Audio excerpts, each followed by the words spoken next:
everyone, and happy Christmas to you all. Welcome to Kelly's Kitchen on Big OGGIE World. Today we are doing a fish recipe for a change. That's why you've got a cat wandering around the back. Well, she's in shock. It's all right. She's always wandering around. Yeah. So it's from this book, For the Love of the Sea, compiled by Jenny Jeffries. We actually got this at our Fishmongers. And we are going to make cheesy smoked haddock fish fingers. Now, everybody loves a fish finger, and these are particularly good because they've got vegetables in them. So if your kids like fish fingers, but they're not keen on veg, you may just be able to slip some stuff into them in this way. So it's got frozen peas in it, and it's got broccoli in it. And it's cheesy mix as well, so we've got some strong cheddar and some grated mozzarella, not the ball stuff. The ball stuff is too wet, you need the pre-grated kind. There's a little bit of prep that goes along with this, so I'm going to crack on with that. The first thing I need to do is make some mashed potato, 250 grams of mashed potato, cook my peas and my broccoli, and then I'll be back and we'll deal with the fish together. Okay, so I'll see you in a little minute. So, we're back. I have cooked my peas, my broccoli, and I've done my mashed potato. So now is the bit that we have to cook the fish. We're going to poach the fish. It's smoked haddock. You need about 450 to 500 grams. You need a wide pan and some milk, basically. So, put our pan on like that. I've had to cut my fish into 2 pieces because it wouldn't fit in the pan. The recipe says 300 mils of milk, but 300 mils is not going to cover my fish. So I'm just going to chop it up. You're not going to use this milk after, unless maybe you wanted to use a bit maybe for your mashed potato. But you're just gently poaching this fish. I've left the skin on my fish at the minute. When it's poached, we will be taking the skin off and we will be checking carefully for bones. I've removed quite a lot of the big bones that I can see, but when I flake it into a dish, I'm going to be really careful to try and make sure that I don't get any bones in it. If you've never poached fish before, this is about as difficult as it gets. We just really have to wait for it to cook gently. You don't want to cook it too quickly, otherwise it'll become tough.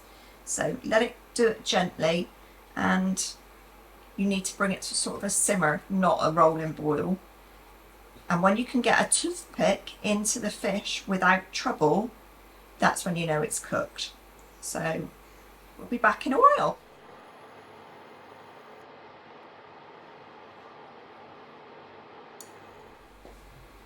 I will say, love, that was a very insignificant poke. I don't want to break it up too much, that's the thing. Okay, carry on. I'm pretty sure that it's cooked. It's certainly cooked enough for me to flake, but I don't want to overcook it because obviously it's going to be cooked again. So, I would reckon that took 10 minutes. Yeah, not even that really. It's going to be partially cooked again later anyway, so... Absolutely. So I'm going to lift it out with a fish slice. Handy that. Whilst you're doing that, as the camera person today, I'd just like to apologise for the very bright light we've got hitting our kitchen right now. It's actually sunny out. Can't believe I forgot what the sun was like for the last month. Well, that's the problem, isn't it? But it is very low sun here. We're going to get some blinds on these windows so that we can hopefully sort that out at some point in the future. We are south facing, so if there is a sun, it's there with us all day long. Great for the solar panels on the roof there. Absolutely, it is. Keeps the electric down. Right, so there's our fish. As you can see, it's starting to flake. I'm going to leave it to one side for a minute now so it gets cool enough so that I can handle it. And then what we're going to do is we're going to mix everything in a very large bowl. Now I'm using a really large bowl because I don't want everything to be squished up together, because you want to try and mix it as gently as you can, but get everything in together so that you don't mash up the fish flakes too much, because there's nothing worse than just mush. potatoey fish fingers. You want sort of bits of fish in it, and I think you like to be able to see what you're eating. That's my thing. Yeah, texture. So I'm going to clear this up, let that cool, and we'll be back. Okay, so I flaked the fish with help from my best hubby ever, John. I've had 3. You've had a few. Yeah, I was going to say, that's not done. He is number 3, so I do think I'm qualified to say best ever. So far. Yeah. Well, no, I can't be doing that again. Anyway, back to fish fingers. So I skinned it, and we've checked through for bones, couldn't find any, but I did take some big ones out before I cooked it, so hopefully that's good. Yep. Now, turn around. No, other way.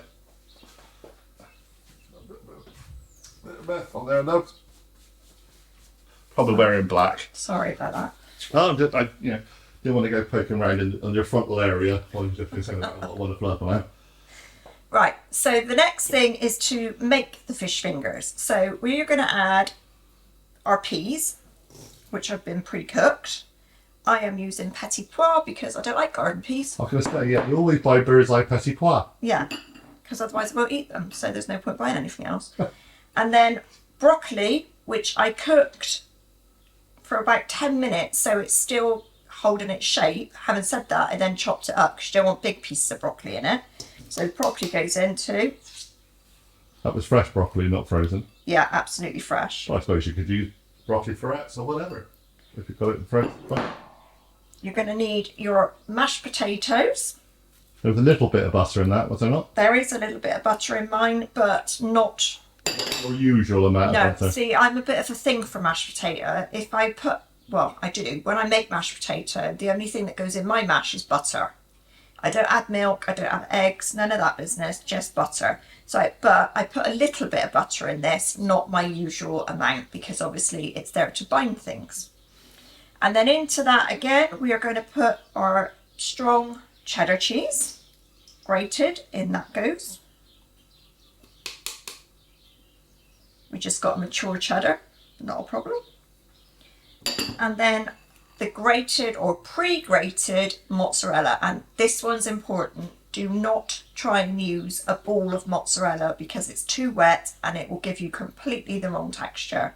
What you want when you bite into these fish fingers is that little bit of stringiness, but there's not enough in there to be like, wow, that's a lot of mozzarella. So it's just going to hold it together. So you want the pre-grated mozzarella that you get in the bags. Do they coat that with something to stop it from sticking together? They do. Quite often it's coated with potato starch. Right. And the thing with pre-grated cheeses, all pre-grated cheeses, even if it's cheddar or red Leicester or whatever the hell you get, it's always coated with potato starch or something along those lines. And if you try to grill it or melt it, it takes a long time because of the stuff on the outside. You may find that you can't really melt it efficiently at all. So it's best to get your own block and grate it yourself if you want to use it for like cheese on toast or toasted sandwiches. Cheaper too. Absolutely. And then into that we're going to add 1 egg. In it goes. Now, I've taken my wedding ring off. Good. Shock, horror. No, it's fine. I'm used to it. Three marriages and all that. You're probably used to taking it off. No, yeah, and now you need to sort of mix all of this up together gently, because what you don't want to do is to break up those fish flakes so that you can't pick out fish, which is why I'm using a big bowl. So give it a good go in because you want to make sure that the egg is mixed in. You can probably whisk your egg up in advance if that's what you'd like. But that's just another bit of fat. Exactly, and another bowl to wash up, or a cup. So once you've done it, it's going to look like this. John, do you want to do a close-up of how this looks? So you can see big pieces of flaked fish. You can see everything else. It's all there lovely. So what we're going to do now is we're going to form these into fish fingers. You can put them into fish cakes if you like. If you want to do fish cakes, that's absolutely Fine, not a problem at all. In fact, you can make it a shape. Parsley, are you putting that in? Oh yeah, sorry. It wasn't in the actual It's recipe. not in the recipe, but I have got some parsley growing in the windowsill, so I'm just going to add a little bit of chopped parsley, because parsley is always good with Always fish. works with fish cakes, the parsley, doesn't it? So So I need to give that a little mix in again. yeah, this is this could be a fish cake, or it could be a fish finger. Depends what shape we decide to create. See, my favourite thing is a fish finger sandwich. Yeah. So I would go fish finger over fish cake. But you do what you want to do. But couldn't you just not create a fish cake block to fit the sandwich? Like square. Yeah. I suppose you could if you wanted You to. wouldn't get as many crispy edges. No, that's the thing. Yeah. And because we're going to actually coat this with panko breadcrumbs so that they're nice and crispy. So this is still slightly warm. So what we're going to do is we're going to form the fish fingers and put them onto a lined baking tray. Mine's just lined with a little bit of baking parchment. And then we're going to put them in the fridge for half an hour to let them solid up. And then we're going to do the double dippy jobby. Okay, the messing it. Absolutely. When you form these fish fingers, you want to go at least twice as thick as the normal fish fingers you buy. Okay? So, get sort of like a sausagey amount, I would say. It could be called fish finger sausages. Sort of, I mean, they don't need to be too big, too long. About like that, I'd say. Do you think that's a good size, John? Be good to me. Yeah. And then just put them.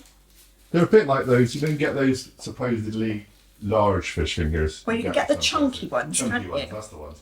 Which we quite often have done Yeah, we because do. I do like a fish finger sandwich. But these are going to be extra special because these have got cheese and veggies in them. And you're going to make a good 10, Yeah, how many do you reckon you'll make with this? 10 to 12, Think so? depending, obviously, how thick or... Oh, actually, yeah, there's a lot of Yeah. mix, isn't there? I had to come back and look there because I was thinking, oh, you'll be lucky to get 6. No. But no, you will. There's a lot of mix. So we're going to let you carry on with that. Yeah, so And you then we'll just come need back. to grab like a good sausage portion and then form it into... You can't shut her up. You want to make these videos quicker, but no, Whatever she shape just you got to want. keep talking. As you give me Long Island iced teas. That's true. That was nice, wasn't it? Lovely. Yeah. You enjoy that cocktail, everybody? That was a bit big, but never mind. So, these are what I've made. Got a couple more there, so You've made 11. I've made 11. Some of them are quite big. You could probably cut them down if you Yeah, you want. can make a dozen. Absolutely. Yeah. But this is for us and it's going to be absolutely fine. So I'm going to put them in the fridge for half an hour, let them solid up a bit, clear up again before we start the really messy bit. You need 3 shallow bowls. There's no good putting them into breakfast bowls because you'll get in a dreadful mess.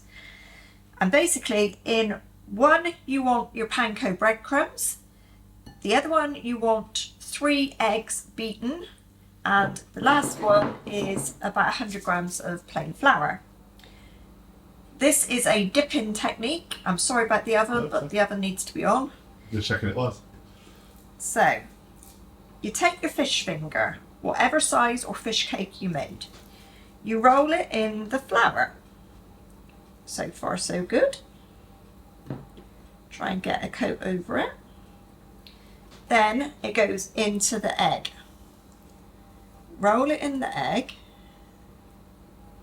And then into the breadcrumbs. Sort of try and push it down a bit so that you get a good coat in of breadcrumbs rather. Don't forget the end bits. And then onto your baking tray. Simple as that. So I'll do one more. You need to handle them carefully because obviously you don't want to break them up. But they are a lot firmer than they were when we made them. I noticed with the egg, you're kind of using one hand. You don't really want to make a complete mess of yourself. No, I'm trying. Doesn't necessarily always work, No. especially when So you try immediately to you then pick go them into up. 2 hands. See, I'm trying to tell you about a one-handed technique, but no, But they are quite large fish that's fingers. true. And you may have to replenish your bowls depending on how many fish fingers you've got to do. So don't Absolutely. panic. And onto thing. So I'm going to do all of them, and then they're going to go into the oven. After I breadcrumb them, I'm going to spray them with a little bit of oil. You can drizzle it. I've just got one of those spray things, and they're going to go into the oven at 200 degrees for a fan oven for about 20 minutes or until they're nice and golden brown. So I'll show you when they come out. See you in a minute. Right, my darling. So, what have we got? We have got cheesy smoked haddock fish fingers. Yep, they look very nice. They're a bit rustic. Absolutely, it's all homemade. Absolutely. Maybe I made them a little bit bigger than I should have done, Yeah, well, that's fine. but you know. That's fine. So, you want a little bit of lemon Yeah, go. on it? Yeah.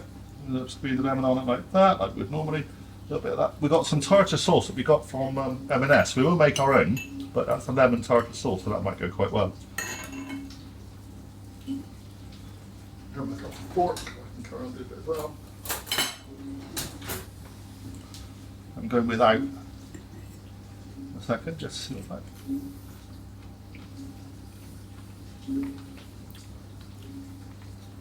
That's very nice. That's very nice. That's lighter than I expected. Yeah.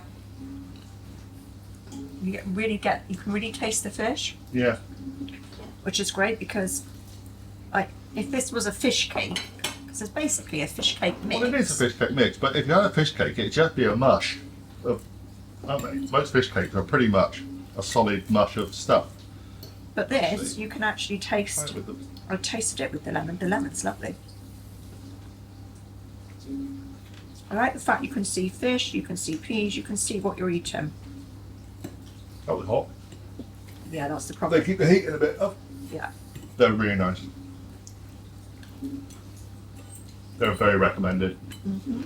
And I will say, if you happen to go to M&S, they're doing a lemon tartar.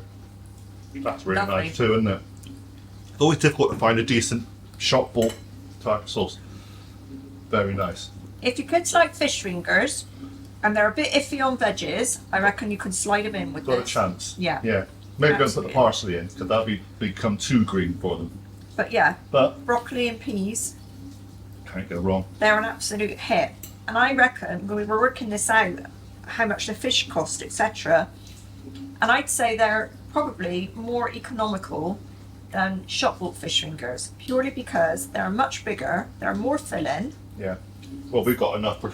Yeah, we're going to be eating fish fingers for 2 days. Fish fingers for days. Yeah, let's be honest. We probably paid about a tenner for our fish. Yeah, it was. But it was from a proper fishmongers in NEWLYN, so we did expect it to be a little bit more pricey in the supermarket. But But that's fine. Mashed potatoes, fresh But veg you'll in pay it. £5 for a packet of bird's eye. Yeah, more than that. Exactly. And it's a meal in itself. We were just saying this, you don't really need to have anything with it No. because you've got all your veg in it. You've got your veg, your mash, Perfect. flavour, perfect. 2 of them, you'll be full. Yeah. So, Very good. please subscribe if you haven't done already. Please do. Hit the notification bell, give us a thumbs up, have a go at them, and let us know what you think. Yeah, we're putting this on the Christmas list because you should have some fish in your diet, even up, through, Exactly. up to Christmas. And why not? And I think you could probably use a bit of the like some people have the big tray of salmon, don't they? Yeah, you do can use that. leftover It's not leftover salmon. The same yeah. thing. If salmon's your thing, you know, Absolutely. perfect. Definitely give them a try. Like I said, please subscribe. Please watch the entire series, the Christmas list, as we run up to Christmas Day. Yeah. And there will be a prize. We are working at what we're going to do about that on Christmas Eve. Yeah. So make sure that you've watched some videos. Make sure you comment. I think it'll probably be a prize deciding on how many comments you make, that kind of thing. Okay. So please keep commenting, please keep watching, and please keep telling your friends. See you all again soon. Gonna have me tea now. Very nice. Let's keep Bye. going.